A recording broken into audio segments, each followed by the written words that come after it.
selamat pagi jemaat Gereja Safari. Selalu diberkati pada pagi hari ini, amin. Puji Tuhan, pada pagi hari ini kita dikumpulkan bersama di tempat ini untuk beribadah, baik yang di tempat ini maupun yang live streaming. Percaya bahwa hari ini kita akan mendapatkan berkat yang luar biasa daripada Tuhan Yesus Kristus. Mari saudara, kita persiapkan hati kita yang terbaik untuk masuk di hadirat Tuhan. Terkadang mungkin kita mengalami kesedihan atau bingung saat menjalani kehidupan. Tapi satu hal yang harus kita pegang, bahwa Tuhan selalu membuat semua indah pada waktunya.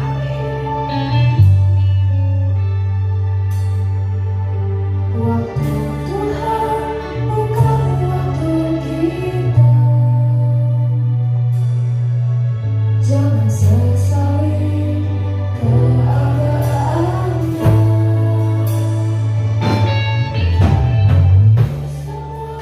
Semua ada waktu Tuhan.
ingin saudara memberikan penilaian, tetapi bukan buat saya, tetapi buat diri saudara sendiri.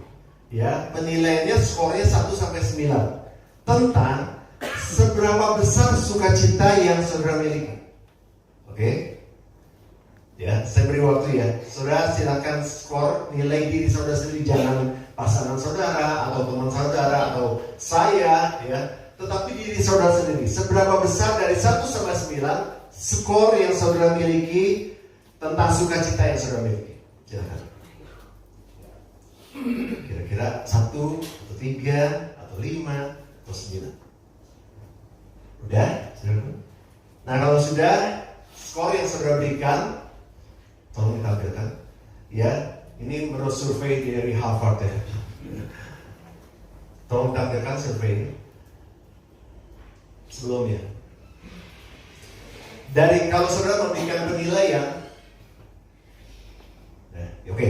Kalau saudara memberikan penilaian dari 1 sampai 3 buat diri saudara, ya, berarti saudara tidak pernah merasakan sukacita. Kalau tadi saudara memberi penilaian pada diri saudara 4 sampai 7, Anda hanya pernah merasakan sukacita. Oh, sukacita tuh kayak gini. Oh, sukacita tuh kayak gitu. Cuma pernah aja, cuma lewat aja. Ya. Tapi kalau saudara memberikan penilaian 8 sampai 9, ini kebanyakan orang memberikan penilaian. Saudara tadi berapa? 9? Nggak ada 10 ya? 10 ya? Oke. Anda sering merasakan sukacita, tetapi sering juga kehilangan sukacita. Ya, biasanya sukacita dilambangkan dengan sebetulnya dengan tertawa ya. Ya, saudara sering ketawa nggak? Senyum. Karena kalau saudara nggak merasakan sukacita ya, pasti mukanya ketekuk tuh, cemberut ya. Mau nggak mau loh saudara. Apalagi kalau orangnya riang gembira gitu ya. Hari ini kedatangan tamu Nince. Ini teman Diut ya. Dia orangnya riang ya, tapi kalau dia ada masalah gitu ketahuan tuh cemberut gitu ya. Ya, sekarang saya beri waktu sama saudara, coba saudara tertawa. Ya, dalam hitungan ketiga tertawa 10 detik aja. Tolong, 10 detik ya, tertawa ya. Pak.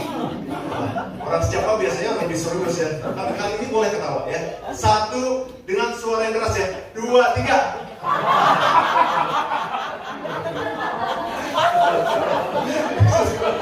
Puji Tuhan. Ya, saudara bisa tertawa itu sesuatu yang dasar, sesuatu yang luar biasa. Menurut kedokteran kalau kita tertawa, tersenyum, ada sekian banyak pasal yang terlepas. Ya, saudara ya. Nah, banyak orang kehilangan sukacita. Biasanya karena kehilangan sukacita itu karena kehilangan sesuatu yang berharga. Ya, mungkin karena kehilangan pekerjaan, mungkin karena kehilangan orang yang dicintai, atau mengalami kesusahan dalam finansial. Tetapi bisa juga everything is okay. Semuanya oke-oke aja. Yang punya uang yang banyak, punya segala sesuatu. Namun dalam hidup ada kekosongan. Ya, karena banyak juga orang yang kaya punya segalanya, punya rumah bagus, punya mobil bagus, punya pekerjaan yang luar biasa, punya deposito yang banyak. Tetapi pada waktu mau tidur, dia harus minum pil tidur. Ya, bukan nggak boleh, cuman memang itu ada sesuatu. Ternyata ada sebuah kesaksian seperti ya. Ada seorang pengusaha besar ya, di Jakarta, saya kenal baik dengan orang ini. Kemudian dia mengundang seorang hamba Tuhan. Terus dia bilang begini, Pastor bisa nggak datang ke rumah? Saya mau sharing. Pastornya menyediakan waktu ya. Terus kemudian dia datang ke rumah.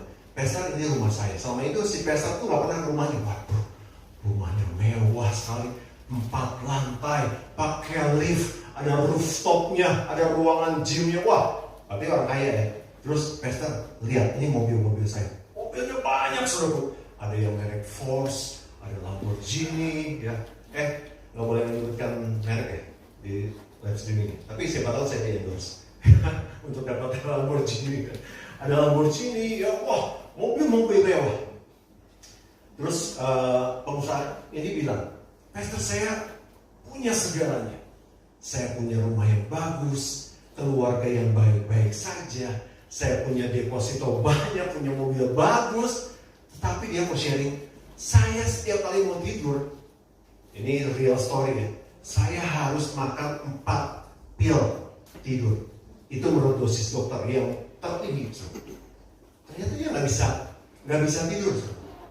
Kalau minum pil itu baru dia bisa tidur, tapi nggak nyenyak, nggak bahasa sekarang tuh deep sleep gitu ya. Tidurnya nggak nyenyak, udah ngigo, kadang-kadang terbangun hanya beberapa jam saja. Dalam hitungan 2-3 jam udah terbangun lagi. Dia harus segera ke perusahaannya lagi dan sebagainya ya. Dan dia minta tolong sama pastor ini, dan pastor ini mengenalkan bahwa Yesus itu adalah satu-satunya jalan. Ketika dia menerima Yesus dengan sungguh-sungguh, padahal dia itu udah pelayan di sebuah gereja ya. Dia menerima Yesus dengan sungguh-sungguh, besoknya deep sleep, saudara. Dia mendapatkan satu kelegaan, kelepasan dari obat tidurnya. Nah, yang saya mau tekankan adalah bahwa uang banyak bukan menjadi jaminan untuk memperoleh sukacita. Yang setuju katakan amin. Tapi di pagi hari ini saya jamin ketika saudara keluar dari tempat ini, saudara akan menerima sukacita. Bukan saya kasih uang nanti, atau saya kasih deposito buat saudara, atau saya kasih lempengan emas buat saudara. Enggak, saudaraku. Tetapi saudara akan mendapatkan sukacita dari Tuhan. Yang setuju berikan tepuk tangan yang dahsyat. Amin. Taruh tangan di dada, taruh tangan kanan di dada, katakan hari ini. Lebih keras lagi, hari ini saya harus bersukacita. Sekali lagi berikan tepuk tangan Tuhan. Amin. Setiap orang di ruangan ini pasti punya definisi yang berbeda-beda tentang sukacita. Betul nggak saudara? Ada yang mengatakan, aduh, saya bersukacita kalau saya punya mobil, karena saya udah bosan pakai motor. Ya. Ada yang bersukacita kalau saya punya uang yang banyak. Ya. Ada yang bersukacita juga mengatakan kalau saya punya rumah, karena selama ini saya kontrak. Ya. Ada yang bersukacita juga kalau saya punya pasangan. Ya, ini biasa anak-anak muda ya. Ya. Biasa anak-anak muda gitu yang usia-usia 20 gitu ya. Udah pengen punya pasangan. Nah, ada yang senyum-senyum ya. Yang di atas pacaran usia berapa? Yang di pojok saya nggak boleh sebutin nama. 20 lebih ya. Udah mulai. Aduh, kayaknya kalau dapat pasangan nih saya sukacita ya. Teman-teman di sini yang di belakang usia berapa pacaran? Gak boleh sebutin nama.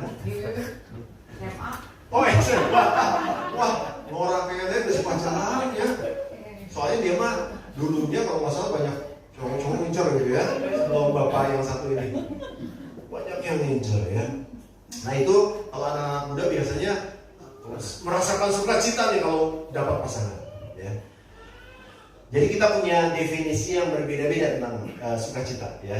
Sukacita saya belum tentu menjadi sukacita buat saudara. Sukacita saudara juga belum tentu menjadi sukacita buat saya. Tetapi pada pagi hari ini saya tidak membahas tentang sukacita saya atau sukacita saudara, tetapi saya akan membahas tentang sukacita yang dikatakan oleh Alkitab. Ya, tema firman Tuhan pada saat ini adalah rejoice.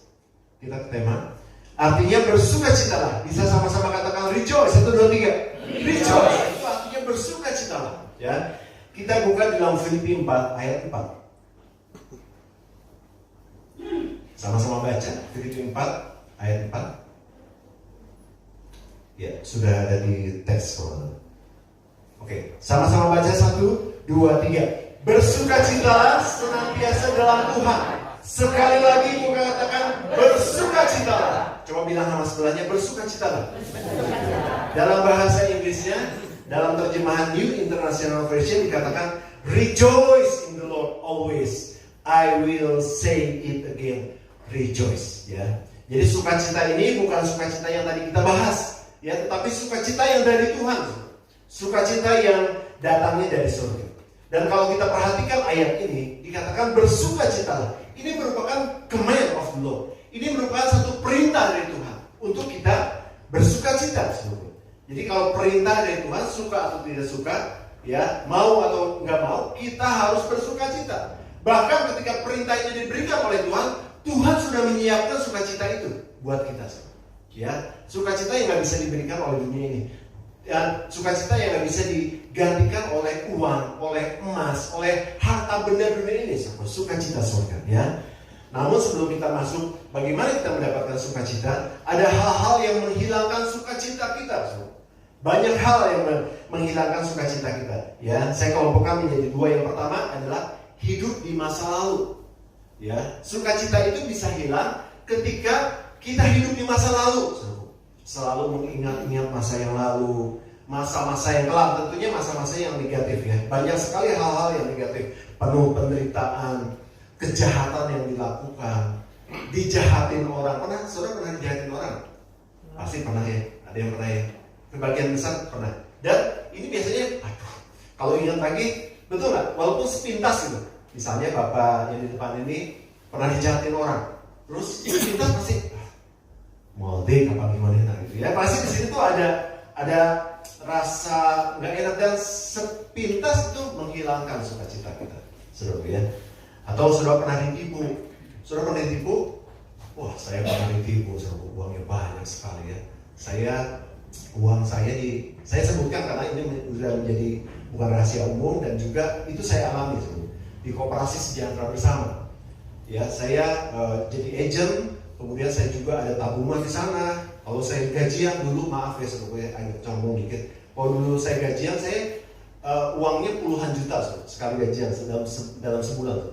Dan saya masukin terus ke koperasi itu karena bunganya bagus, ya, investasi yang baik karena udah 15 tahun sebelum. Dan saya juga tidak melihat ada kecurigaan tertentu gitu ya. Kemudian sampai akhirnya uang saya lumplek. Saya 2020 awal itu koperasi nggak bisa diuangkan sama sekali, tidak bisa dicairkan.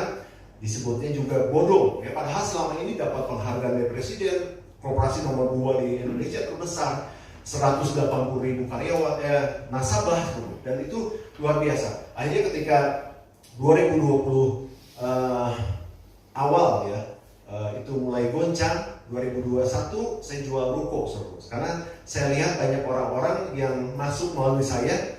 Misalnya bapak yang di depan ini misalnya masuk ke saya nggak enak ketika saya ketemu, ketika saya khotbah gitu ya. Kayaknya tanggung jawab saya, walaupun bukan tanggung jawab saya penuhnya, saya beli-beliin investasi dia. Bapak berapa investasinya? 150 juta, saya ambil, saya beli, saya jual buku untuk membeli itu. Jadi uang saya yang nggak bisa diuangkan ada 1,2 miliar. Buat saya itu banyak sekali jumlahnya. Mungkin kalau saya ada saat ini punya, saya bisa menopang pekerjaan Tuhan di sini, saya bisa terus membantu banyak orang, tapi nggak bisa diuangkan sama sekali. Ada beberapa juga di sini nasabah ya, tapi untungnya bukan melalui saya masuknya. Jadi saya nggak beli. Ya, saudaraku ya. Tapi ini saya hanya bisa berdoa supaya bisa dikembalikan lagi utuh. Saya di koperasi diangkat secara nasional, saudara, diangkat sebagai ketua doa pemulihan koperasi. Tapi isinya di situ, saudara ya, chattingnya orang-orang yang sakit hati semua, mereka ngedumel ya, mengutuki, saudara. Saya sebagai ketua doa bingung juga, saudara. Cuma saya kasih ayat aja, kasih kata-kata peneguhan. Ayo, mulai sekarang bilang koperasi akan balik lagi, uang saya akan balik lagi dalam nama Yesus. Tapi belum sampai detik ini saya khotbah, belum sepeser pun belum kembali. Tapi saya nggak hiraukan. Ini contoh ketika saya mengingat itu, sukacita saya hilang. Apalagi dihubungkan dengan keadaan zaman yang sekarang. Kalau saudara tanya, ada berapa uang rekening? Aduh, kemarin aja mau ganti ban. Waktu itu saya kontak satu bapak di sini. Bro, tolong bisa gantiin ban nggak?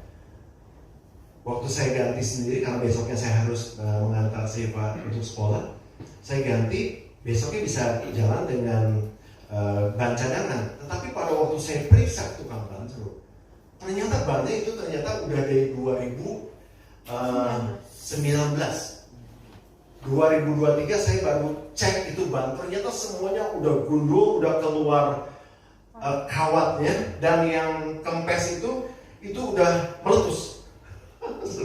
Jadi ketika saya bilang, saya cuma punya dana sekian, bisa ngeganti 1 atau 2, kok maaf ini nggak bisa. Wah, pikiran saya gini, wah minggu depan saya harus ke wisudanya Hesky gitu kan. Waduh, ini mobil mesti dipakai nih, gimana caranya? Nggak bisa kok, ini nggak bisa, kecuali beli bahan bekas yang bisa tahan 2-3 bulan. Saya bilang, ketika saya lihat rekening, ya.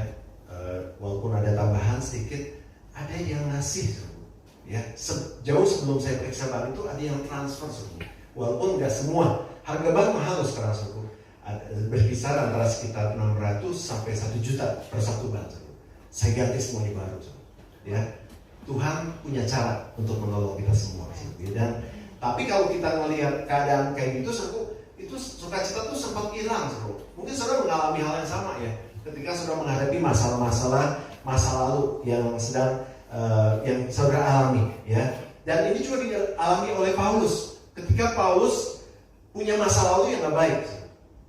Dulu Paulus itu seorang penjahat, orang yang sangat sadis, membunuh orang, membakar gereja. Tetapi dulu juga Paulus adalah orang yang kaya, betul? Kalau saudara lihat, ya. Tapi pada waktu akhir hidupnya Paulus melayani Tuhan. Tapi kekayaannya gak baik. Tuhan memang izinkan seperti itu. Sampai dia jualin tenda untuk dia menghidupi jemaat dan juga dirinya sendiri, ya. Nah, Paulus katakan, aku melupakan apa yang di belakangku dan aku mengarahkan diri kepada apa yang di depanku. Kita baca ayatnya. Di dalam Filipi 3 ayat 13. Sama-sama baca, 1, 2, 3. Saudara-saudara, aku sendiri tidak menganggap bahwa aku telah menangkapnya, tetapi ini yang kulakukan. Aku akan melupakan apa yang di belakangku dan mengarahkan diri kepada apa yang di hadapanku. Jadi Paulus itu belajar, karena masa lalunya begitu kelam, masa lalunya juga glamor, tapi dia coba untuk melupakan apa yang di belakang dan mengarahkan diri kepada apa yang di depannya. Bahkan Paulus mengatakan bahwa apa yang di belakang itu sampah, ya. Hal-hal negatif di dalam diri kita itu sampah. Kita baca ayatnya. Kita baca di dalam Filipi 3 ayat 8. Filipi 3 ayat 8. Sama-sama baca, 1, 2, 3. Malahan segala sesuatu kuanggap rugi karena pengenalan akan Kristus Yesus, Tuhanku lebih mulia dari semuanya. Oleh karena dialah aku telah melepaskan semuanya itu dan menganggapnya sampah supaya aku memperoleh Kristus. Jadi kita harus melepaskan sampah masa lalu kita yang kelam, yang tidak baik, karena sampah itu kotor. Sampah itu akan mendatangkan penyakit dalam kehidupan kita. Kalau kita terus ingat-ingat masa lalu yang merusak hati kita, yang merusak kesukacita kita, itu bisa jadi penyakit, ya. Masa lalu itu harus dilupakan, karena itu sampah yang mengotori hidup saudara, menimbulkan penyakit dan menghilangkan sukacita saudara, ya. Dan harus segera dibuang. Oleh sebab itu jangan hidup di masa lalu. Amin. Sama-sama katakan, tidak hidup di masa lalu. Tidak hidup di masa lalu. Ya. Kemudian kelompok kedua yang menghilangkan sukacita kita adalah keadaan sekitar kita. Keadaan sekitar, ya. Pekerjaan kita, kehilangan pekerjaan, atau saudara punya pekerjaan tetapi sulit untuk dilakukan. Pernah nggak saudara mengalami itu? Saudara punya pekerjaan, siapapun saudara di ruangan ini punya pekerjaan tapi nggak bisa dilakukan. Bahkan pekerjaan itu menekan hidup saudara. Aduh, nggak bisa nih, mati nih, ya. Atau saudara nggak ada target-target tertentu dalam pekerjaan itu, saudara nggak bisa capai. Itu menekan kehidupan saudara dan itu bisa membuat saudara kehilangan sukacita, walaupun dalam beberapa saat. Tetapi kalau keadaan seperti itu, keadaan-keadaan yang tidak menyenangkan, keadaan yang sulit, ya, susah cari duit, ya. Kadang-kadang ada orang yang harus pisah dengan keluarganya untuk masa depan, ya. Itu ketika kita pikirkan, keadaan sekitar itu kadang-kadang membuat kita tertekan, dan itu yang bisa membuat sukacita kita hilang, ya. Nah, Bapak Ibu Saudara, ketika keadaan sekitar itu nggak bisa kita kelola, ya, kita nggak bisa serahkan sama Tuhan Yesus, maka keadaan itu akan berubah menjadi kekhawatiran. Dan kekhawatiran itu akan berubah menekan kita menjadi depresi. Akhirnya sakit. Beberapa dokter yang saya kenal, ya, kemarin juga saya mengantar istri saya ke dokter, ya, untuk periksa bagian perutnya agak sakit. Gitu. Ternyata dari saya lupa namanya. Bukan. Hernia, dari hernia. Tadi saya bilang. Oh iya, ya dari hernianya. Terus ketika saya ngobrol, kalau mah itu penyebab utamanya apa, Dok? Ya, spesialis penyakit dalam. Dia bilang pikiran, kelola pikiran.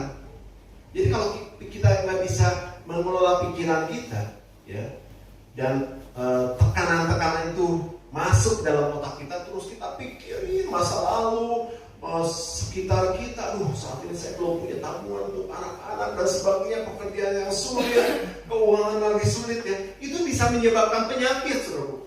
Betul kata Bapak yang di atas tadi dikatakan lambung, ya, lambungnya kena, tapi penyebabnya apa? Penyebabnya itu adalah stres, depresi tingkat tinggi, dan ketika itu juga nggak bisa diatasi, itu bisa berakibat kematian loh. Itu bisa larinya, kata dokter spesialis, GERD.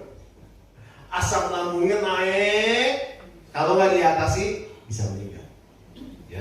Oleh sebab itu ayat ini sangat luar biasa buat kita semua yang hidup di masa ini. Kita harus punya sukacita, ya, termasuk Bapak dari siapa ini.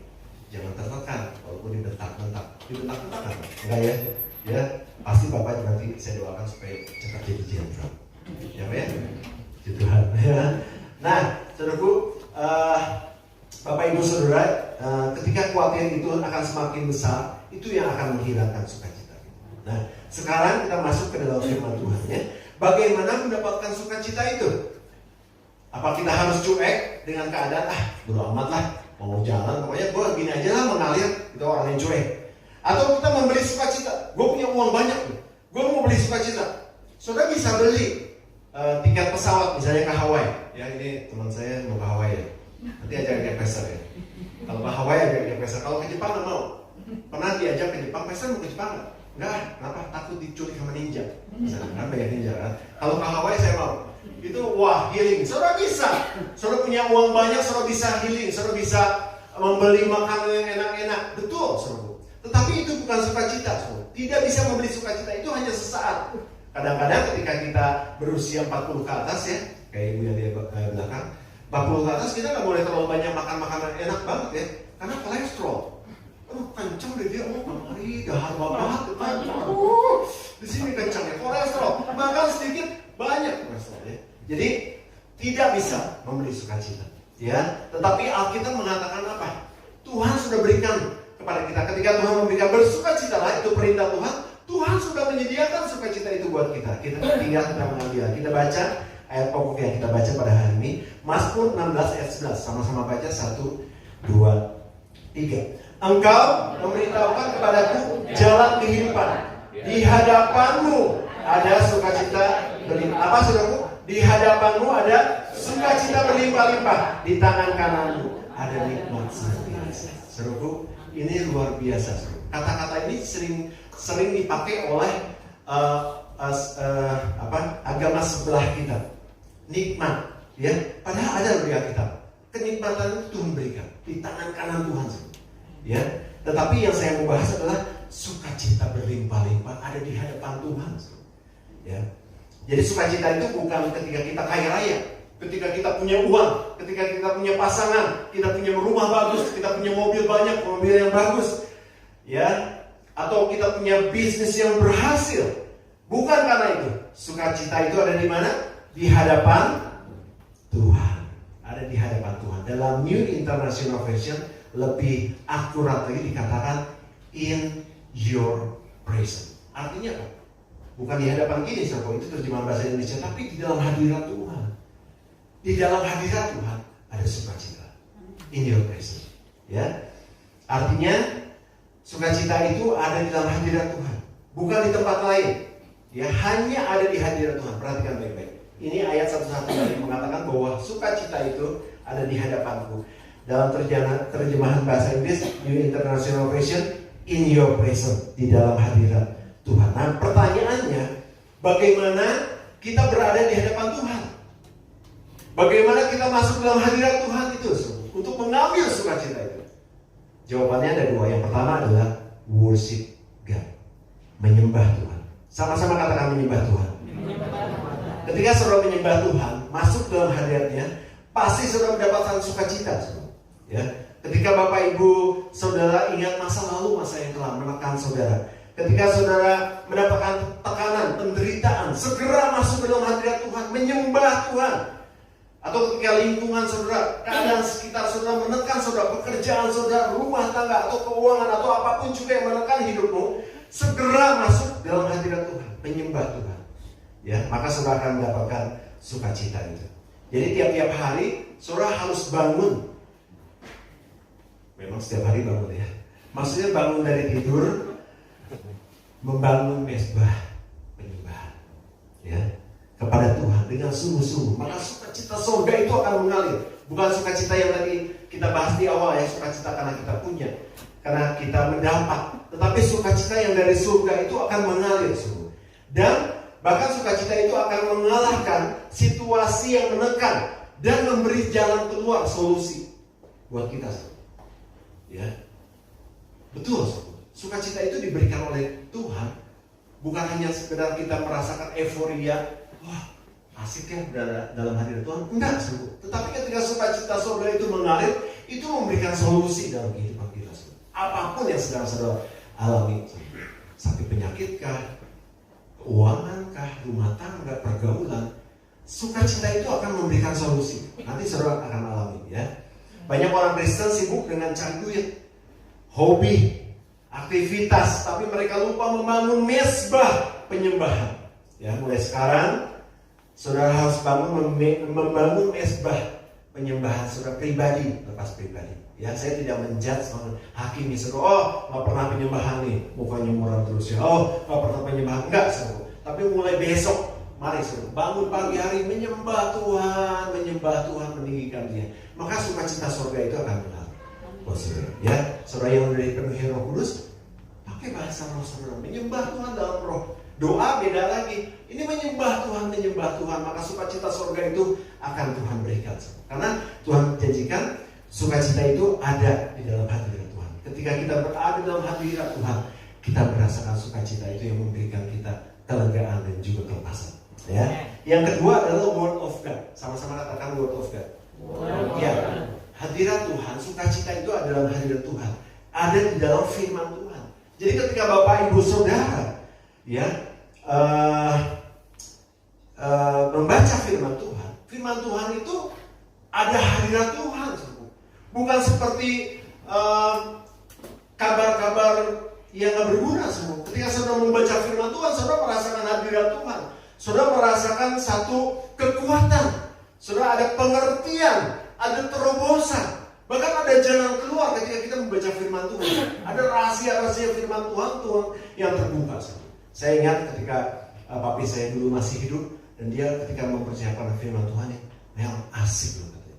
Ketika firman Tuhan baca terus keluar rahasianya. Mungkin di kaum bapak dulu pernah disebutin ya, itu kayak ada malaikat pada nongkrong semua gitu ya, dan ada sukacita yang luar biasa karena ada rahasia Tuhan yang terbuka. Tapi nggak berhenti di situ saja, euforia surgawi aja. Oh ya udahlah gitu, enggak, semua memberikan solusi, memberikan kekuatan. Ada saja pertolongan Tuhan, ada saja semua karya-karya Tuhan. All the goodness of God itu akan terjadi karena kita membaca firman Tuhan. Kalau diterusin ya, semua kebaikan Tuhan itu terjadi bukan asal-asalan. Itu diberikan kepada orang yang hidup di dalam firman Tuhan. The Word of God. Ya. Nah, banyak orang Kristen juga, saya tidak menjudge saudara, tapi banyak di luar sana orang Kristen yang sibuk dengan membaca berita, ya lebih tahu cerita-cerita yang sekarang, ya di medsos, di Instagram, di Facebook, kemudian di TikTok, ya. Tetapi lupa dia membaca firman Tuhan yang merupakan kekuatan Allah. Ya, mulai saat ini, mari saya mendorong setiap jemaat, Bapak Ibu Saudara yang hadir, kita baca firman Tuhan. Baca, renungkan dan lakukan. Itu akan mengundang hadirat Tuhan yang luar biasa, dan saudara akan merasakan sukacita. Betul, saudara. Ketika saudara melakukan firman Tuhan, sukacita itu mengalir luar biasa.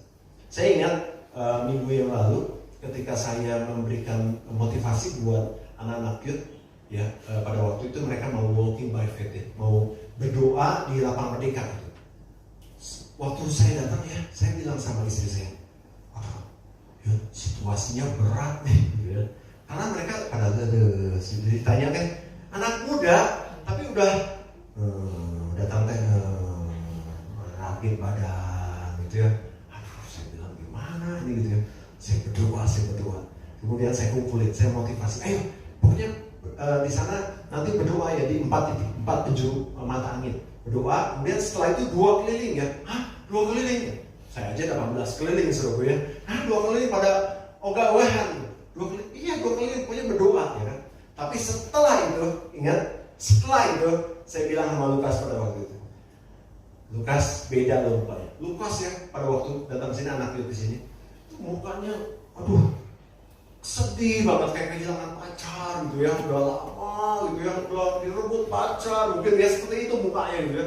Tapi begitu udah melakukan firman Tuhan, setelah doa firman itu berseri-seri, ya kan? Saya bilang ini kan. Terus anak-anak pun jadi semangat, ya. Hesky juga ingat, anak siapa ya? Kok Hesky begitu ini sekali gitu ya, sebagai motivator gitu ya. Tapi begitu udah jalan keliling ya kan, udah jalan seger, betul nggak? Nah, betul, seger, ya. Itu ada sukacita yang luar biasa. Ya, ketika kita melakukan firman Tuhan, puji Tuhan. Nah, saudaraku, saya tutup hubungan saudara dengan Tuhan. Ya, Alkitab mengatakan bahwa diumpamakan seperti pohon anggur dengan rantingnya. Itu hubungan kita dengan Tuhan. Ya, ketika ranting-ranting ini melekat sama pokoknya, dia dipastikan akan berbuah. Kenapa, saudara? Karena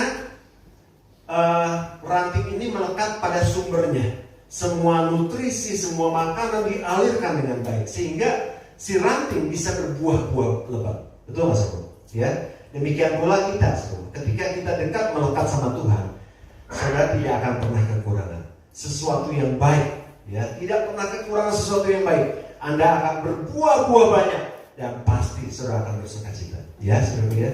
Nah, saudaraku, saya tutup dengan closing statement. Worship God, menyembah Tuhan, ya, dan word of God, firman Tuhan, membuat Bapak Ibu Saudara melekat sama Tuhan. Coba sama-sama katakan melekat. Lebih kencang lagi, melekat.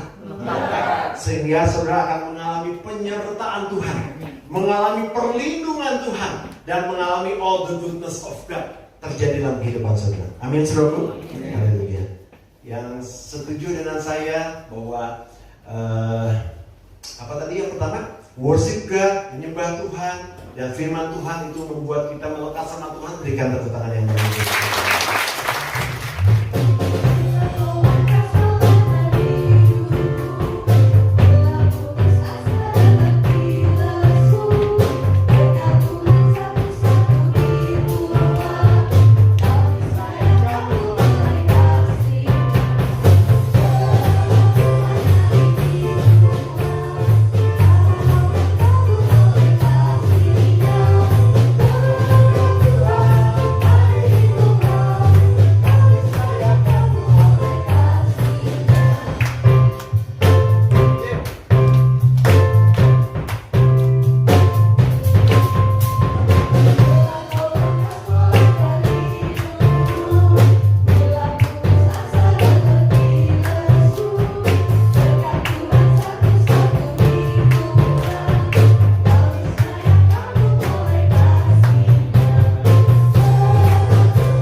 Tiba saatnya kita akan mengakhiri ibadah kita pada pagi hari ini. Saya undang jemaat kembali berdiri. Tuhan kita adalah Tuhan yang layak untuk dipuji dan disembah.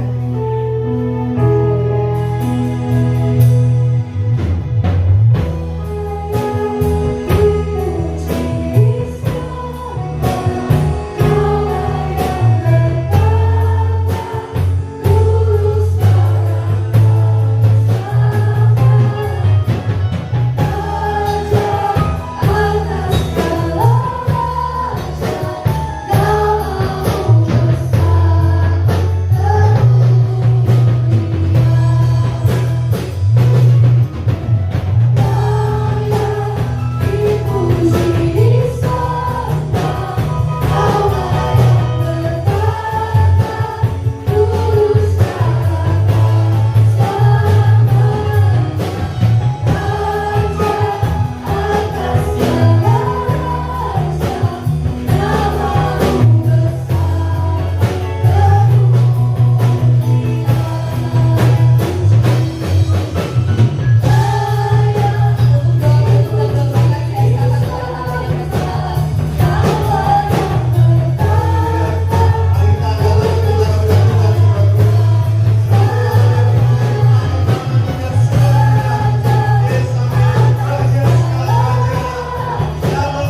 Kami sungguh bangga punya Tuhan yang luar biasa dalam kehidupan kami. Dan kami sungguh beruntung Tuhan Yesus. Kami juga harus mengabarkan itu kepada banyak orang, sumber sukacita kami. Dan sepanjang hari ini, sepanjang minggu ini, sepanjang tahun ini, bahkan sepanjang hidup kami bisa bersukacita karena Tuhan sudah memberikannya dalam kehidupan kami. Kami harus hidup dalam penyembahan, kami harus hidup dalam firman Tuhan, sehingga sukacita itu menjadi penuh di dalam kehidupan kami. Dan pastilah kami akan mengalami semua all the goodness of God, semua kebaikan Tuhan terjadi dalam kehidupan kami. Terima kasih Bapak, terpuji nama-Mu. Kami juga berdoa Bapak untuk teman-teman kami yang belum sempat hadir. Tuhan, Engkau akan tolong mereka, Engkau akan jamah kalau mereka sakit, Engkau akan berikan kekuatan kalau mereka dalam keadaan kelemahan, Engkau berikan jalan keluar kalau mereka dalam kesusahan, karena Engkau sumber pertolongan kami. Terima kasih Bapak, terpuji nama-Mu. Engkau sudah memberkati kami semua. Kami mau hidup di dalam firman-Mu Tuhan Yesus. Terima kasih Bapak, terpuji nama-Mu Yesus dari kekal sampai kekal. Saudaraku, mari kita angkat tangan kita siap untuk terima berkat Tuhan. Diberkatilah keluargamu, diberkatilah kesehatanmu, diberkatilah pekerjaan dan hasil kerjamu, dan diberkatilah orang yang mengandalkan Tuhan, yang menaruh harapannya kepada Tuhan. Sekarang saudaraku, terimalah berkat yang besar dari Bapa, cinta kasih yang luar biasa dari Tuhan kita Yesus Kristus, dan persekutuan dengan Roh Kudus menyertai hidup kita mulai pagi hari ini sampai Tuhan Yesus datang kali ini. Tetap angkat tangan saudara dan mengangkat pujian.